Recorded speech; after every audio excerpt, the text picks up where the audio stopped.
La France, l'Allemagne et l'Italie signent un accord sur le développement d'un lanceur. Ariane 6 et Vega C, qui utilisent des éléments communs avec sa grande sœur Ariane 6, permettront à l'Europe d'être plus compétitive dans un marché des satellites en pleine expansion. Avec 35 mètres de hauteur, Vega C pourra mettre des satellites d'un poids total de 2,2 tonnes sur une orbite polaire de référence à 700 km d'altitude, contre 1,5 tonnes pour Vega. Pour cela, la plupart des étages de la fusée ont été dopés. Le premier étage, ou étage principal, le P120C, est un propulseur rempli de 144 tonnes de propergol solide, contre 88 pour celui de Vega. Le deuxième étage, le Zefiro 40, est lui aussi nouveau et plus puissant, quand le troisième étage, le Zefiro 9, reste le même. Quant à Ariane 6, elle appartient à une famille comprenant deux lanceurs, Ariane 62 et Ariane 64, dont le développement a démarré en 2016. Elle sera mise en service dans le courant de l'année 2023, pour succéder à l'actuel Ariane 5. Si ce nouveau lanceur a été conçu pour garantir la continuité de l'accès européen à l'espace, il a été décidé dans un contexte particulier, afin de répondre aux offres commerciales très agressives de SpaceX avec ses lanceurs Falcon 9 et Falcon Heavy. Avant d'en savoir plus sur Ariane 6, n'oubliez pas de vous abonner à notre chaîne pour ne jamais manquer des vidéos similaires. Revenons maintenant à notre vidéo. Un lanceur polyvalent et modulaire. Construite sur l'héritage d'Ariane 5 et l'expérience de Vega C, Ariane 6 sera modulaire pour répondre à la plupart des besoins institutionnels, européens et commerciaux. Haute d'environ 60 mètres, pour 5,4 mètres de diamètre, les deux versions d'Ariane 6 seront identiques, à l'exception du nombre de propulseurs d'appoint. Concrètement, elles utiliseront un étage principal, qui ne sera pas réutilisable, avec des réservoirs LOX, LH2 indépendants et une version améliorée de l'actuel Vulcain d'Ariane 5. Les principales modifications concernent le divergent et une simplification du système de pressurisation des réservoirs. Un autre point, l'allumage du moteur se fera par le sol. Il n'y a donc plus d'allumeur dans le lanceur, comme c'est le cas sur Ariane 5.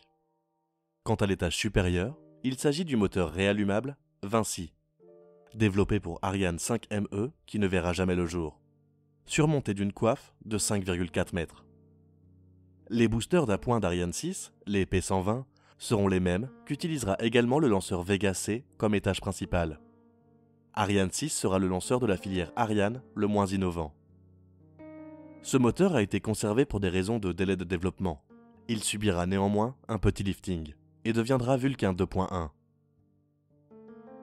Même s'il est souvent présenté comme un lanceur low cost, Ariane 6 fera appel à des nouvelles technologies, comme l'utilisation d'un détonateur optopyrotechnique, une fabrication additive ou impression 3D, le soudage par friction-malaxage, ainsi qu'une avionique revue.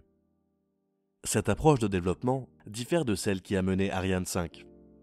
À l'époque, le besoin était de développer l'industrie spatiale européenne pour qu'elle devienne une référence au niveau mondial. Avec Ariane 6, les coûts d'utilisation et de développement sont les critères principaux, d'où le choix d'un lanceur cost-driven, qui doit permettre d'atteindre l'objectif de coût de lancement 50% inférieur à celui de l'actuel Ariane 5. Un accord entre 3 pays européens pourra aider à obtenir un financement à court terme pour le développement des lanceurs, mais avoir un effet plus important à long terme sur la façon dont les projets futurs sont financés. Le gouvernement français, allemand et italien ont annoncé le 22 novembre qu'ils avaient signé un accord sur l'avenir d'exploitation des lanceurs en Europe, destiné à renforcer la compétitivité des véhicules européens, tout en assurant un accès européen indépendant à l'espace. L'accord comprend un calendrier qui, d'ici juin 2024, prévoit la mise en place d'un nouveau cadre pour le financement public de véhicules Ariane 6 et Vega C. Cela comprend un mécanisme d'incitation à la réduction des coûts, avec un financement proportionnel aux risques commerciaux pris et la capacité d'atteindre les prix cibles. L'accord prévoit également que de nouveaux petits lanceurs, en cours de développement par plusieurs entreprises européennes, puissent concourir pour les missions de l'Agence spatiale européenne. C'est considéré comme une priorité pour l'Allemagne en particulier, qui a soutenu le développement de petits lanceurs commerciaux. L'accord coïncide avec la réunion ministérielle de l'ESA, au cours de laquelle les États membres alloueront des fonds à des projets. y compris le développement des lanceurs. L'ESA cherche un peu plus de 3 milliards d'euros pour le transport spatial au total, dont 600 millions d'euros pour un programme de transition d'Ariane 6. Alors que la fusée, longtemps retardée, dont le premier vol a été reporté au moins à fin 2023, entre en service. Le programme a obtenu les 2/3 de son financement pour la réunion ministérielle, mais a fait face à un déficit de 195 millions d'euros au début de la réunion. Le directeur général de l'ESA, Joseph Aschbacher, s'adressant aux journalistes à la fin de la première journée de la réunion du Conseil ministériel le 22 novembre, s'est dit optimiste quant à l'accord annoncé par la France, l'Allemagne et l'Italie, qui contribuerait à combler cet écart. Ce dernier a déclaré que c'était très important, parce que cette entente politique et cet accord débloquent d'autres discussions, qui ont ensuite une influence sur les abonnements, et que c'était assez important et significatif et a ouvert la porte à une discussion plus tard. Cependant, à la fin du 22 novembre, ce déficit de financement n'était pas encore comblé, selon une source familière avec les négociations. La source a ajouté qu'il fallait s'y attendre, compte tenu de la nature des négociations, y compris le processus itératif au cours duquel les pays révisent leurs engagements de financement sur plusieurs cycles. L'accord contribuera à combler ce déficit de financement, a déclaré la source, car il a uni la France, l'Allemagne et l'Italie autour du soutien à Ariane 6 et à Vega C, ainsi qu'au futur système de lancement, créant une interdépendance entre les pays ayant des priorités différentes. Tout accord à long terme exige qu'ils réussissent à obtenir le financement des programmes de lancement lors de la réunion ministérielle. L'accord semble ouvrir la porte à une révision d'un principe de longue date de l'ESA, le Geo-Return, ou la répartition des contrats en fonction de la part de chaque pays contribuant au programme de l'agence. Certains grands pays ont critiqué le Geo-Return, estimant qu'il rend les programmes moins efficaces. Le document indiquait que, dans le cadre du nouveau lanceur, un tel exercice impliquerait d'entamer une réflexion avec les États concernés sur les conditions de la répartition industrielle et géographique du travail en exploitation. Une déclaration du ministère français de l'économie était plus directe, affirmant que la compétitivité serait atteinte en partie par un changement des règles de retour géographique. Tout changement sera un effort à long terme et nécessiterait l'approbation des 22 États membres de l'ESA, ce qui ne serait pas facile.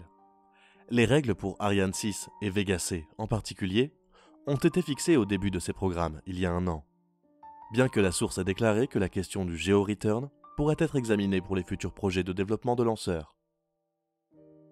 D'autres pressions s'exercent sur l'ESA pour qu'elle reforme son soutien au développement des lanceurs.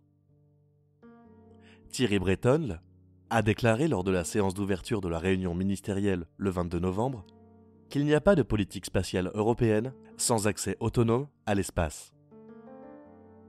Il a aussi ajouté que la pénurie de capacités de lancement autonome dans l'UE a un impact direct sur le déploiement des programmes spatiaux de l'UE, comme Galileo, faisant référence à la pause en cours dans le lancement des satellites Galileo, car la fusée Soyouz n'est plus disponible et Ariane 6 est retardée. La situation n'est pas durable pour longtemps, et il est urgent de remédier à la situation par une approche véritablement européenne, pour disposer d'une solution de lancement de l'UE entièrement autonome, fiable et rentable, y compris bien sûr des sauvegardes couvrant toutes les gammes de lanceurs. M. Breton a déclaré qu'il s'attendait à ce que les États membres de l'ESA soutiennent le financement durable d'Ariane 6 et de Vega C, et travaillent dur sur les futurs systèmes de lancement, et que l'UE est certainement prête à soutenir tous ces efforts, et elle le fera. Merci d'avoir regardé, à bientôt.